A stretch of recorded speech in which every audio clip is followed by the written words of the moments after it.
저는 북한 청진에서 평생을 바다와 함께 살았던 어부 리진수 가명입니다. 딸의 병을 고치려 목숨 걸고 나선 원양 어선에서 저는 김정은 정권이 인민의 피를 빨아 외화를 버는 충격적인 실상을 목격했습니다. 수많은 동료들이 노예처럼 죽어갔던 그 지옥 같은 진실을 세상에 알리기 위해 저는 오늘 이 자리에 섰습니다. 여러분의 구독과 좋아요 하나하나가 숨겨진 북한의 진실을 세상에 알리는 힘이 됩니다. 저는 리진수라고 합니다. 청진에서 평생을 바다와 함께 살았어요. 아시겠습니까? 여기 청진은 말이죠. 끝없이 펼쳐진 바다 외에는 아무것도 없는 동네와 다름없어요. 그 바다가 우리 식솔들 밥줄이었는데 이제는 그 바다마저 우리 목을 죄고 있습니다. 매일 아침 차가운 바닷바람을 맞으며 어선에 오르곤 했어요. 파도 소리가 귀에 익어 늘 제품 같았는데 어느 순간부터는 그 소리가 저를 더 깊은 절망 속으로 밀어넣는 것 같더군요. 바다는 넓어도 잡을 수 있는 물고기는 점점 줄어들고 설사 잡는다 해도 우리가 온전히 가질 수 있는 건 아니었으니까요. 제 딸 영애는 몸이 약했습니다.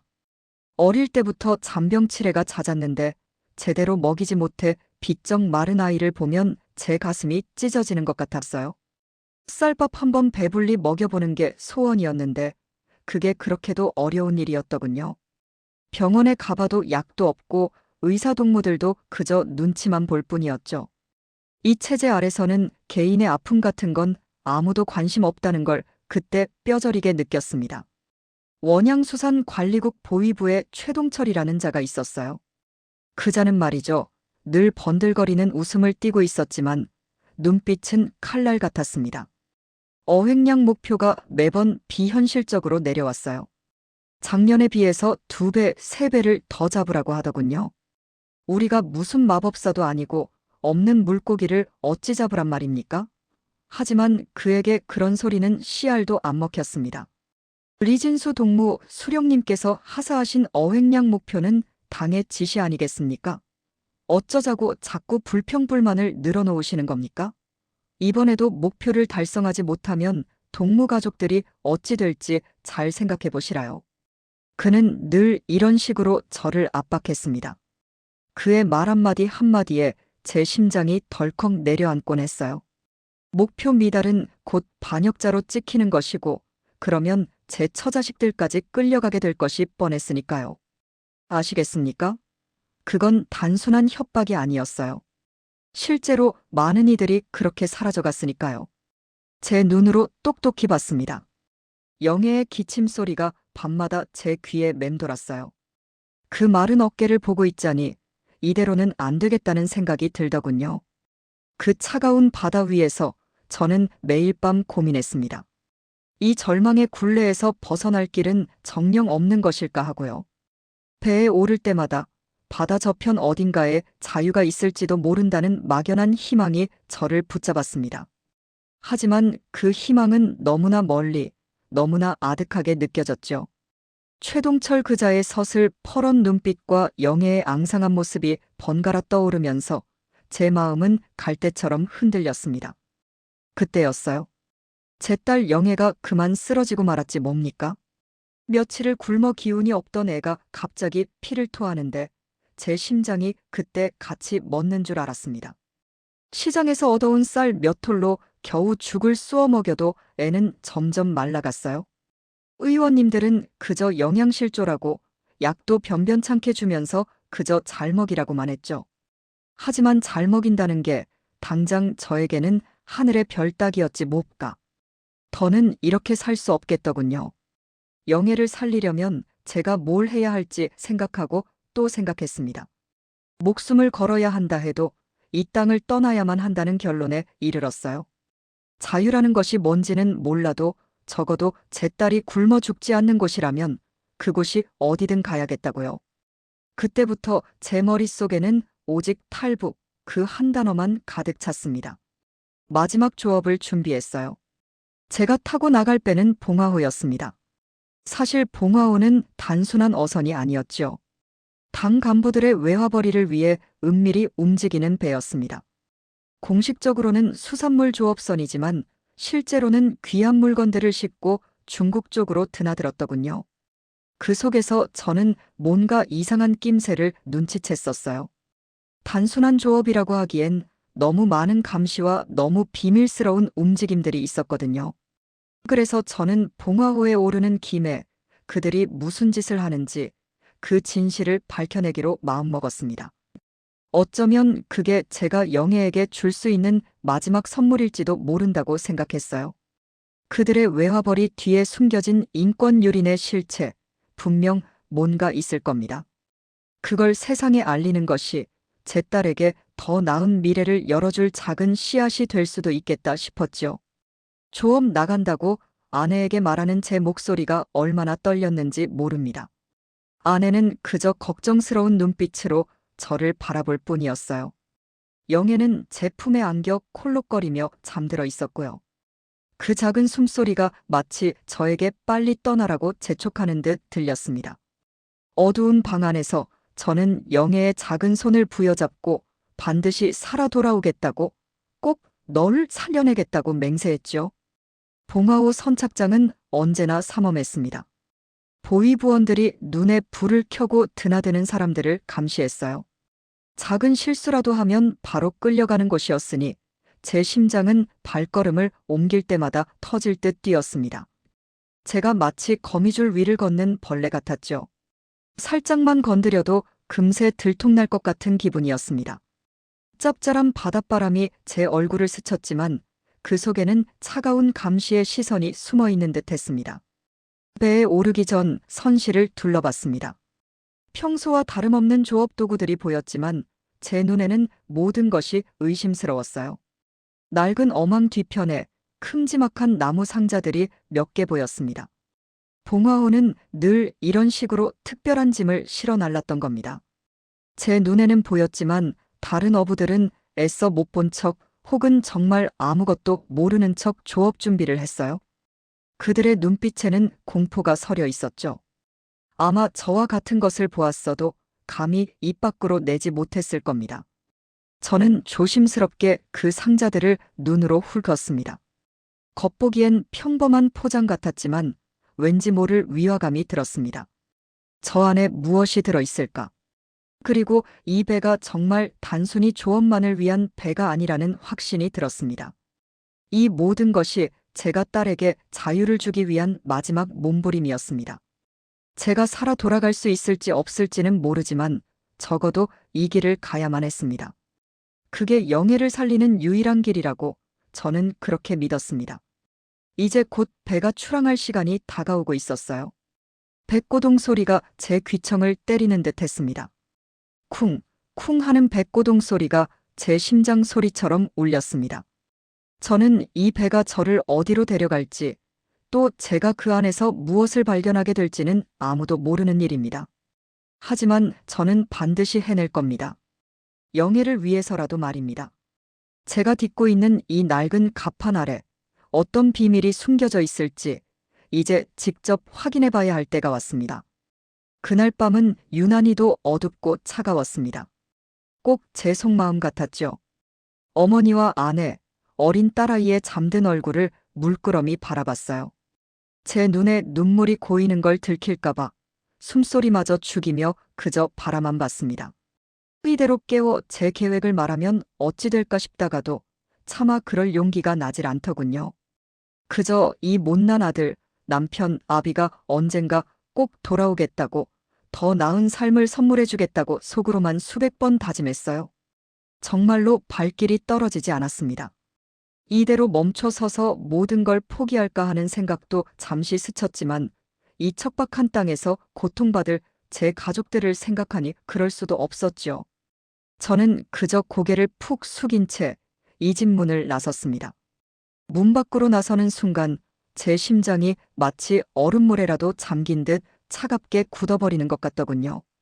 뒤돌아보지 않으려 애썼지만 결국 저도 모르게 한번 돌아보고 말았지요. 어둠 속에 잠긴 초가집 지붕선이 마치 제 가족들의 슬픈 그림자처럼 보였습니다. 항구로 가는 길은 지척이었지만 제게는 백리길보다 더 멀게 느껴졌어요. 혹시라도 인민반장이 불시에 순찰이라도 나올까봐, 아니면 웬개 한 마리가 지저댈까봐 그림자조차도 두려웠습니다. 밤 공기는 또 어찌나 차갑던지요. 손을 비벼도 온기가 돌지 않았어요. 저 멀리 바다 냄새가 희미하게 풍겨왔습니다. 비릿하면서도 짠 내나는 그 냄새가 제게는 자유의 향기 같기도 하고 동시에 영영 돌아오지 못할 이별의 냄새 같기도 했습니다. 배가 정박해 있는 작은 부두에 도착했을 때 이미 조장동무가 기다리고 있더군요. 그는 말이 없었어요. 그저 제게 고개를 끄덕이며 작은 손전등으로 배의 방향을 가리켰습니다. 어둠 속에 희미하게 드러난 낡은 목선은 마치 거대한 그림자처럼 느껴졌어요. 저는 그 배에 오르기 전 마지막으로 항구의 밤하늘을 올려다봤습니다. 하늘은 먹물처럼 검었고 별 하나 보이지 않았습니다. 대신 멀리서 번개 같은 것이 번쩍이는 게 보이더군요. 아직 소리는 들리지 않았지만 분명 저쪽에서 폭풍우가 몰려오고 있다는 신호였습니다. 제 앞날을 예고하는 듯한 불길한 징조였죠. 하지만 저는 망설일 틈도 없었습니다. 조장동무의 재촉에 저는 묵묵히 배에 올랐어요. 삐걱거리는 나무 판자 소리가 밤의 정적을 깨뜨렸습니다. 배 안은 습하고 퀴퀴한 냄새가 진동했어요. 이미 몇몇 동지들이 먼저 와서 앉아 있더군요. 모두들 말없이 고개를 숙이고 있었습니다. 그들의 얼굴에는 저와 같은 불안감과 동시에 알 수 없는 희망이 뒤섞여 있었어요. 조장동무는 밧줄을 풀기 시작했고 배는 서서히 부두를 떠나기 시작했습니다. 뒤에서는 파도 소리가 점점 거세지고 바람이 거세게 불어왔어요.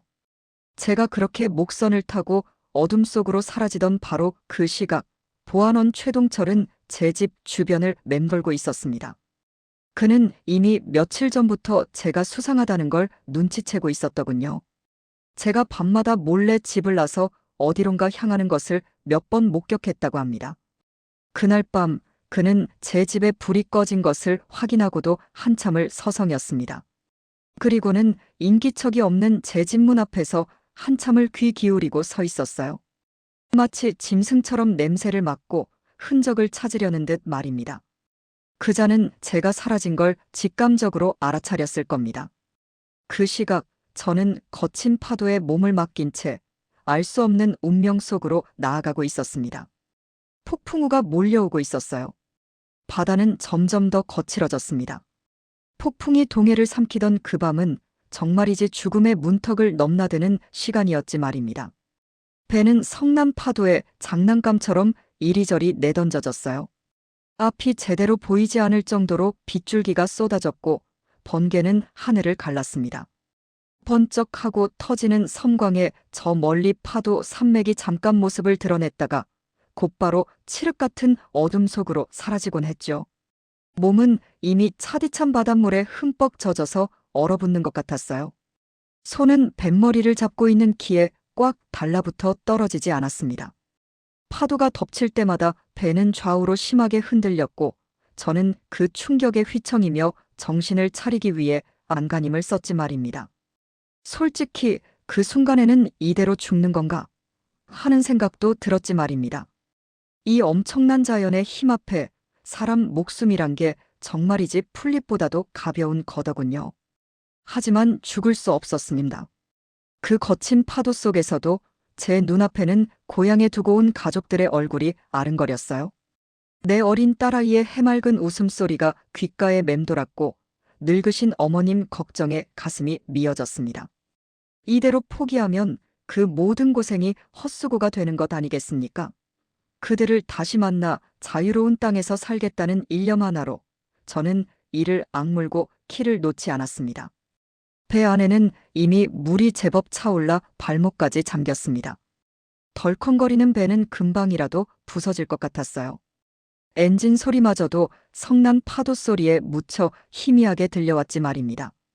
정말이지 마치 북한 땅에서 그 억압과 감시 속에서 살던 제 처지와 똑같다는 생각이 들더군요. 끝없이 밀려오는 절망과 싸우면서 한 줄기 희망을 찾아야만 하는 그런 기분 말입니다. 그때마다 저는 더 세게 키를 잡았습니다. 파도가 저를 삼키려 들면 더 높이 파도를 가르고 나아가려 했죠. 죽으림을 다해서 말입니다. 얼굴에 철썩 때려박히는 바닷물은 소금기로 가득했지만 저는 그것마저도 제가 살아있다는 증거처럼 느껴졌어요. 온몸의 근육이 비명을 질렀고 손가락 마디마디가 찢어지는 것 같았지만 멈출 수 없었습니다. 자유, 그 단어 하나가 저를 지탱하는 전부였지 말입니다. 가족을 향한 그리움, 그 간절한 마음이 저를 살아있는 시신으로 만들지 않고 끈질기게 버티게 했어요. 동해의 광란 속에서 저는 그렇게 자유를 향한 작은 배 한 척을 부여잡고 끝없는 사투를 벌이고 있었습니다. 그때 말입니다. 그 칠흑 같은 밤바다를 겨우 헤치고 도망쳐 나왔을 때 온몸이 덜덜 떨리면서도 묘하게 정신은 또렷했어요. 추격된 놈들의 고함 소리가 아직도 귓가에 맴도는 것 같았지만 보트가 파도를 가르는 소리만이 저를 애워쌌죠. 숨을 들이쉴 때마다 비릿한 바닷바람이 폐속까지 차갑게 파고들었어요. 배는 그야말로 조각배나 다름없었지만 저에게는 살기 위한 유일한 희망이었어요. 얼마나 달렸을까요? 시간이라는 게 의미가 없어지더군요. 해가 뜨고 지구를 몇 번이나 반복했는지 아니면 그저 하루 이틀 밤낮만 지났는지 가늠조차 할 수 없었어요. 그저 노를 젓고 또 저었어요. 손바닥은 물집이 잡히고 터져 피가 났고요. 온몸의 근육은 비명을 질렀어요. 목은 타들어가는 듯 갈증에 시달렸고 뱃속에서는 천둥이라도 치는 것처럼 꼬르륵 소리가 멈추지 않았습니다. 죽을 고비가 한두 번이 아니었어요. 거친 파도에 배가 뒤집힐 뻔한 적도 있었고 혹여나 다시 붙잡힐까봐 밤에는 불빛 하나 켜지 못하고 그저 별빛에 의지해야 했죠. 아시겠습니까? 그 망망대해 한가운데서 홀로 버티는 심정을요. 그렇게 사투를 벌이던 중이었어요. 저 멀리 아주 희미한 불빛 하나가 보이기 시작했어요. 처음에는 제 눈이 잘못된 줄 알았어요. 환영인가 싶기도 했죠. 너무나 오랫동안 어둠 속에서만 지냈으니까요. 그런데 시간이 지날수록 그 불빛이 점점 더 또렷해지는 겁니다. 작지만 강렬하게 깜빡이는 그 빛을 보는 순간 제 심장이 쿵 하고 내려앉는 것 같았어요. 드디어 제가 그토록 바라던 남조선의 등대 불빛이었어요. 그 빛은 저에게 단순한 불빛이 아니었어요. 자유를 향한 등대였고 새로운 삶으로 이끄는 이정표였어요.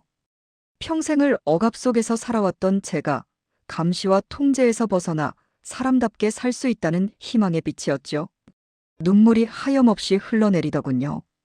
차가운 바닷바람에 말라붙었던 제 뺨 위로 뜨거운 눈물이 흐르는데 그게 그렇게 시원할 수가 없었어요.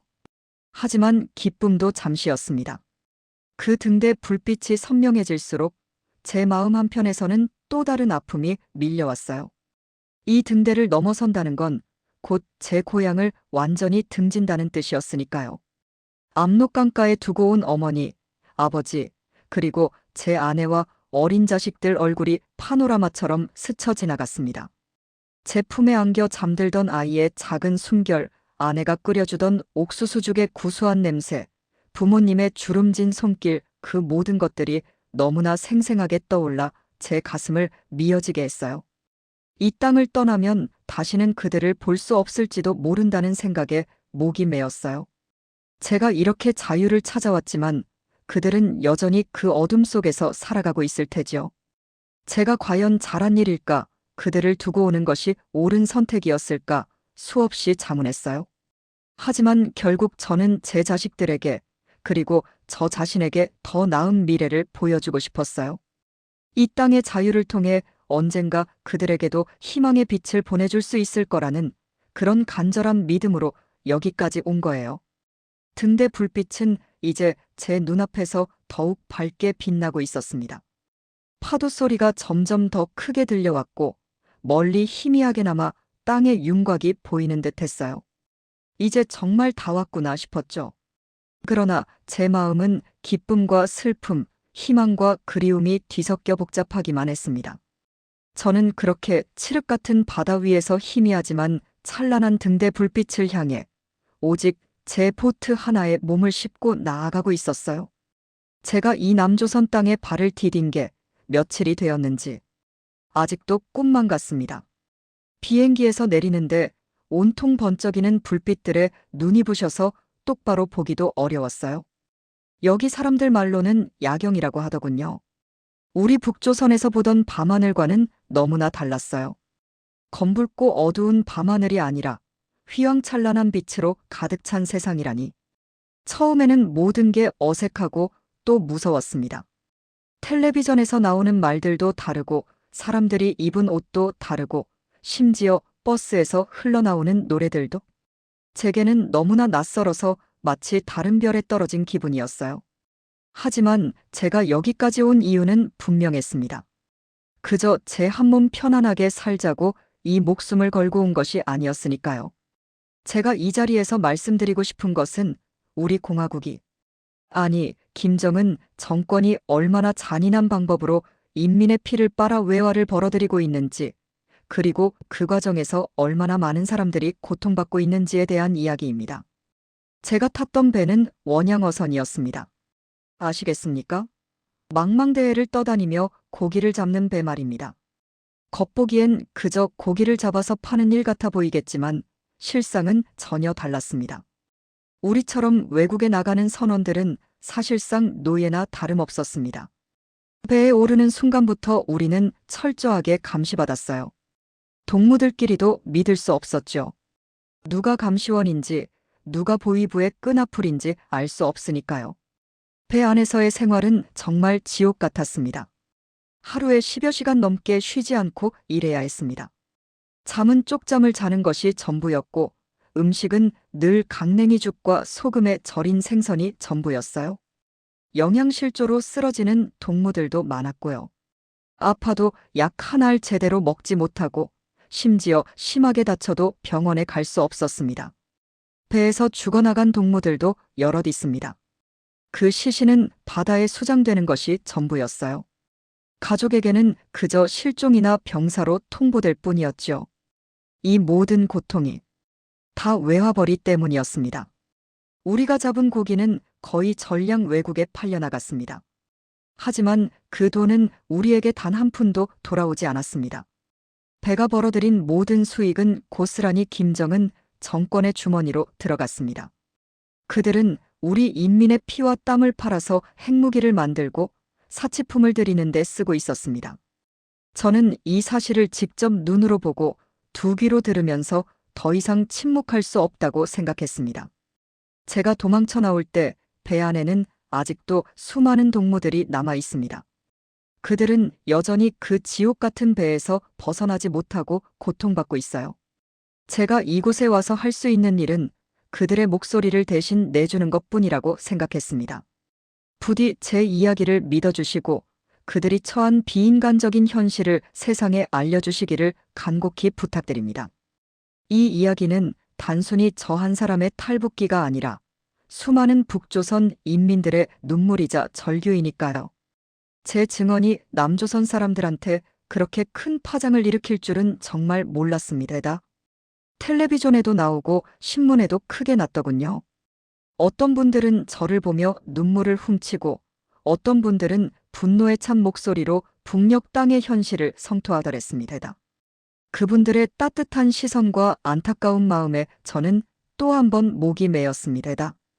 제가 고향을 등지고 사랑하는 가족들을 뒤로 한 채 이 머나먼 길을 온 것이 헛된 일이 아니었구나 하는 생각이 들었단 말씀입니다. 여기 남조선 서울 거리를 걷다 보면 저도 모르게 고개를 푹 숙이게 됩니다. 휘황찬란한 불빛들, 넘쳐나는 자동차들, 저마다 바삐 오가는 사람들 모든 것이 제게는 너무나 낯설고 어색하기만 합니다.